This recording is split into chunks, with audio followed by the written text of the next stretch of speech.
ఇగో నీకొక విషయం తెలుసా? ఏంటది? పైలట్ వినాయకుడు వచ్చిండట కరీంనగర్‌కి. అవునా? పైలట్ వినాయకుడేంది? అయ్యో! పైలట్ వినాయకుడు అంటే పైలట్ వినాయకుడే. వినాయకుడు పైలట్ అయినట్టు. గట్లనా? చూడాల్సిందే మరి. అవును, పోదాం మరి. అవును గానీ నీకెట్లా తెలుసు? అగో వాళ్ళు పోయిర్రంట. వాళ్ళు చెప్తే నాకు తెలిసింది. అందుకనే నేను నీకు చెప్తున్నా. పోదామా మళ్ళా? అయ్యో! పోవాల్సిందే మళ్ళా, కంపల్సరీ పోదాం. ఎప్పుడు పోదాం మళ్ళా? మీరు పనంతా అయిపోయినాక చెప్పు, పోదాం. సరేనా? సరే, నేను కూడా వస్తా మళ్ళా. నువ్వు పోయేటప్పుడు చెప్పు. పైలట్ వినాయకుడు చూసిరా ఎట్లుందో? సూపర్ ఉంది వినాయకుడు. లోపలికి ఇట్లా పోవాలన్నట్టు ఆ డ్రెస్ ఉంది కదా, బాగా దూరం ఉంది. అవును కదా, దూరం ఉంది బాగానే. దూరం ఉందంటావు? ఆమె ఇంటి పక్కకు ఉంటుంది ఏంది విమానం? విమానం పెట్టడానికి జాగా పెద్దది కావాలి కాబట్టి ఎందుకని ఇంత దూరం పెట్టిరు వాళ్ళు. అది కూడా తెలియదా నీకు? అంతే కదబ్బా, నిజంగా దూరం ఉంది. పోదాం బస్ అప్పుడే కానీ అనుకునేరు. అట్లా కాదు కానీ నిజంగా అట్లే అనుకునేరు. అట్లా కాదు, కొంచెం దూరం పోవాలి. అవుట్స్కట్స్లో పెట్టిరు అన్నట్టు, సిటీ అవుట్స్కట్స్లో పెట్టిరు. ఎందుకంటే జాగా కావాలి కదా ఏరోప్లేన్కి. విమానం ఉండడానికి జాగా కావాలి కదా, ఎయిర్పోర్ట్ లెక్క జాగా ఉండాలి కదా, అందుకని. కరెక్టే నా, బాగున్నావును. విమానం పెట్టడానికి జాగా కావాలి కాబట్టి అందుకని అట్లా ఊరి చివర్లో పెట్టిరు అన్నట్టు. ఊరి చివర్లో వినాయకుడు. ఇగో గమ్మత్తుందబ్బా, నిజంగానే సూపర్ ఉంది. ఇట్లయితే నేను ఎప్పుడు చూడలేవే. నిజంగా విమానంలో పోవాలంటే ఇంత పైసలు అవుతాయో. ఇంట్లో అయితే మంచిగా పోవచ్చు. ఎట్లుంది కదా, మస్తుంది అసలు. నువ్వు చెప్పపోయి ఉంటే నాకు నిజంగా కష్టమయ్యేది. అంటే నేను చూడకపోయేదాన్ని అసలు.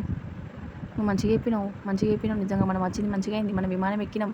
నిత్య జీవితంలో మనం విమానము ఎక్కితామో లేదో కానీ ఇప్పుడైతే విమానం ఎక్కినాం మనం మంచిగా. టికెట్ చూసినాం, ₹25 ఊకో, నిజం విమానం ఎక్కితే వేలలో కావాలి. ₹25 తక్కువనే కదా. ఆయన ఇద్దరికి తీసుకున్నాం, నలుగురం ఎక్కినాం. ఇంకేంది మంచిగా. పోనీతి, ₹25 పోతే పోయింది కానీ విమానం అయితే ఎక్కినాం మంచిగా. మనం ఫోటోలు కూడా దిగుతాం మంచిగా. అవునబ్బా, ఫోటోలు దిగుతాం. మనం వాళ్ళకి కూడా చూపిద్దాం. నిజంగా మనం విమానం ఎక్కినట్టు అందరికి తెలియాలి కదా. నిజంగా విమానం ఎక్కుతామో లేమో కానీ ఈ విమానం అయితే ఎక్కినట్టు అందరికి చూపిద్దాం. సరేనా? ఎంత మస్తుంది కదా నిజంగా. ఈ ప్లాన్ ఎట్లా వచ్చిందో వీళ్ళకైతే, విమానం పెట్టాలని, విమానంలో పైలట్ వినాయకుడిని పెట్టాలని. చూసినావా ఈ బొమ్మలు ఎట్లున్నాయో? నిజంగా అదేంది, వీటిని ఏమంటారు కదా. అయ్యో, నీకు అది కూడా తెలియదు ఆ బొమ్మలను ఏమంటారా అనేది? నాకేం తెలుసా అబ్బా, నేను చదువుకున్నది 7వ క్లాసేనా. అయ్యో, 7వ క్లాస్ అయితే ఏంది, ఇవాళ రేపు అన్నీ తెలుస్తున్నాయి కాదు. నీకు అది విషయం కూడా తెలియదా ఏంది? ఈ బొమ్మల్ని ఏమంటా అంటావు? ఇందుకేమంటారు చెప్పురా అది బొమ్మల్ని. చెప్తే కానీ ఇట్లయితే నీకు ఏం తెలియకపోతే కష్టం. మళ్ళీ తెలుసుకోవాలి కొంచెం అన్న నువ్వు.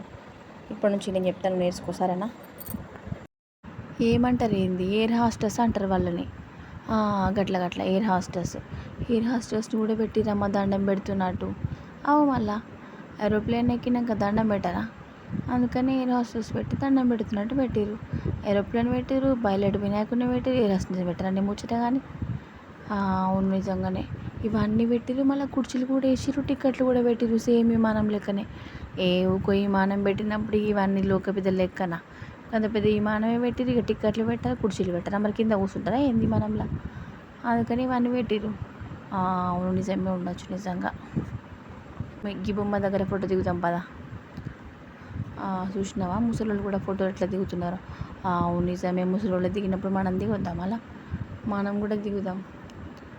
ఎంత మంచిగా గిట్ట నడుస్తున్నట్టు దిగితే మస్తు ఉంటుంది కదా మెట్లు. గట్ల కూడా దిగుదాం మనం ఫోటో. అందరు చూపెట్టవచ్చు. నిజంగా విమానం ఎక్కినట్టు దిగినట్టే ఉంది నిజంగా. నాకైతే సూపర్ ఉంది అసలు. ఆకాశంలో ఎగురుతున్నారు.